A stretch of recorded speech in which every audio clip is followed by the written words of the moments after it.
Overthinking is when your mind becomes like a computer that just won't shut off.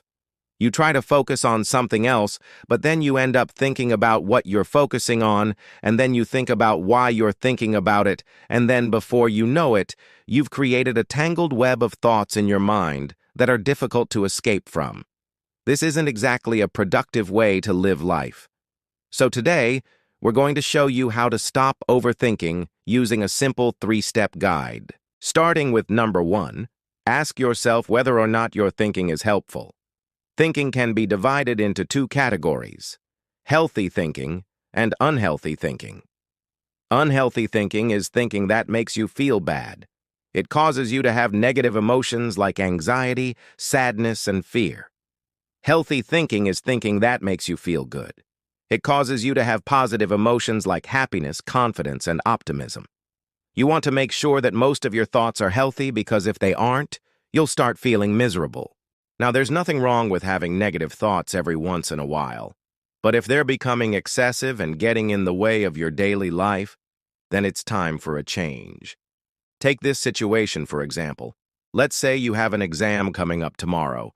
If you think something like, "I really hope I pass this exam because I do not want my parents to be disappointed in me," then this is a perfectly normal and healthy thought.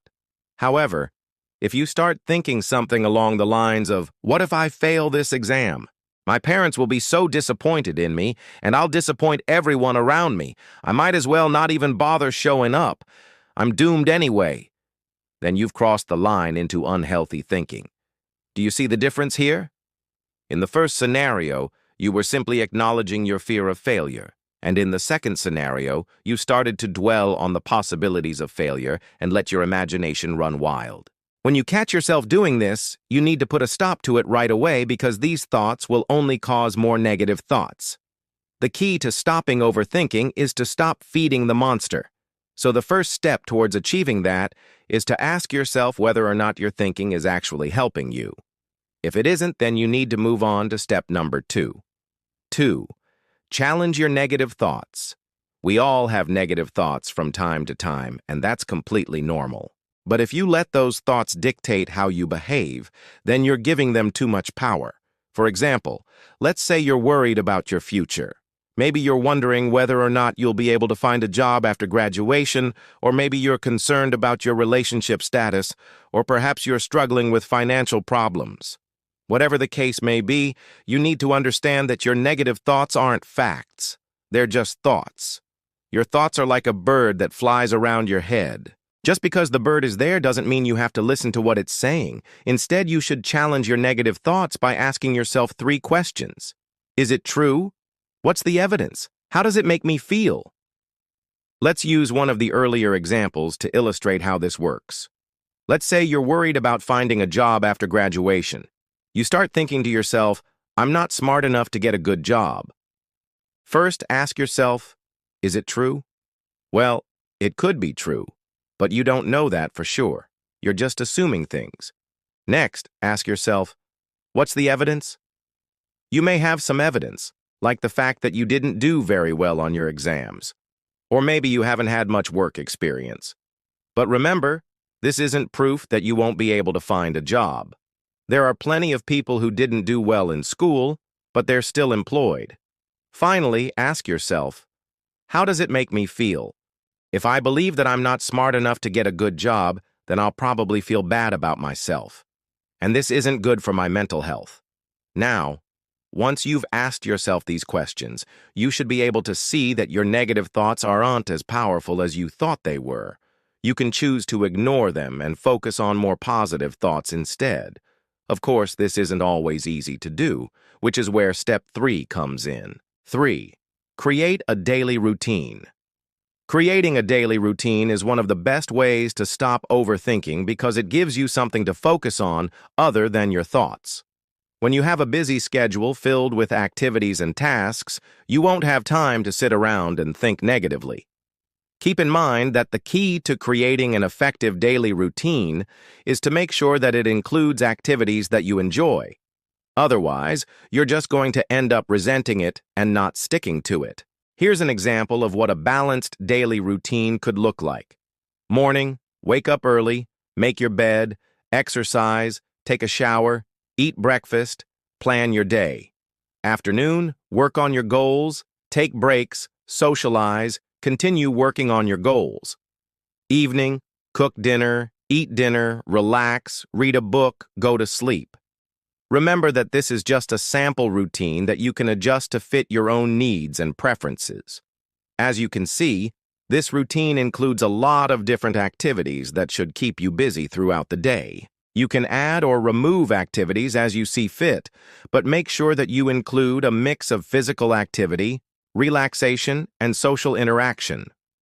By following a routine like this, you'll be less likely to have time to overthink things.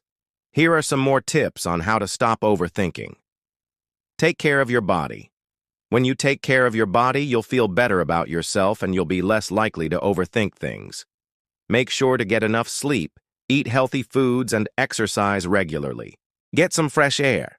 Spending time outdoors has been shown to improve mental health. Go for a walk, hike, or bike ride every day. This will help you clear your head and focus on the present moment. Talk to someone. If you're struggling to stop overthinking on your own, then reach out for professional help. A therapist can teach you coping mechanisms and help you change the way you think about things. Don't try to be perfect. This is a major cause of overthinking. When you set unrealistic expectations for yourself, you'll only end up feeling disappointed when you can't meet them. Learn to accept that mistakes are okay and that it's impossible to be perfect all the time. Focus on the present moment. Overthinking usually involves worrying about the future or dwelling on the past. To stop overthinking, focus on the present moment. This will help you appreciate what you have and reduce your anxiety levels. Practice mindfulness. Mindfulness is a great way to stop overthinking because it teaches you to focus on the present moment. There are many different ways to practice mindfulness, such as meditation, yoga, and journaling. Find what works best for you and stick with it. Set boundaries. Setting boundaries is important for reducing overthinking. When you have clear boundaries, you'll know where your thoughts are crossing the line, and you'll be able to stop them right away. For example, if you're at work, focus on work. Don't let your mind wander to your personal problems. When you get home, then you can allow yourself to think about your personal problems. This will help you avoid overthinking them at work. Take care of your mental health. Just like physical health, mental health is just as important. Make sure to take care of both by getting enough sleep, eating healthy foods, exercising regularly, and spending time outdoors. These basic things will improve your overall well-being and reduce the amount of time you spend overthinking things. We hope that the tips above have helped you understand how to stop overthinking. Overthinking is a common problem that can affect anyone. But the good news is that there are things you can do to overcome it. By following the tips above, you can learn to control your thoughts and stop overthinking. If you enjoyed this video, make sure to watch our other videos. Until next time, thanks for watching.